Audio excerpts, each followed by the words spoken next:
Duket se jeta ka qenë testë përvuese për Elionën, edhe pse në moshë të vogël ajo u detyrua të rritej pa praninë e prindërve, ndërkohë që mendoi se në momentin që u bashkua me mamin përgjithmonë, do të ishte e lumtur, një aksident i mori jetën mamas dhe motrës së saj. Atë boshlik që Eliona ndjente në zemër është munduar t'ia përmbushin familjarët e saj, një prej të cilëve ka qenë edhe xhaxhai, Rasim Binakaj. Gjatë gjithë kohës që Eliona ka qenë brenda shtëpisë, xhaxhai i saj jo vetëm që ka mbështetur, por ka qenë edhe shumë krenar për të.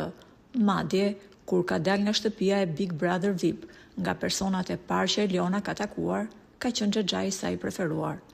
Aq e afërt ka qenë lidhja e tyre, saqë gjërat që Eliona nuk i diskutonte dot me babin, i fliste me xhaxhain sepse ai e kuptonte më së miri. Lajmi që nuk do doja kurrë ta merrja, ishte ai se xhaxhai im ka ndërruar jetë, është shprehur Eliona me slotëve. Nuk e di se si nuk më ka plasur zemra nga dhimbja, nuk e di se si ka mundur të duroj kaq shumë. Prej disa ditësh, pranë saj kanë qëndruar Sasa, Londrimi dhe Klodi, ndërkohë Eliona është parë thellësisht e dëshpëruar. Më pas, ajo ka thënë disa fjalë zemre për xhaxhain e saj që humbi jetën në moshë të re.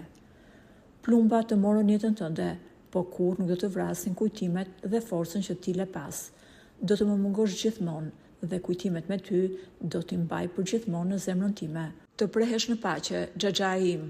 Unë nuk e di se si do të mësohem të jetoj pa ty.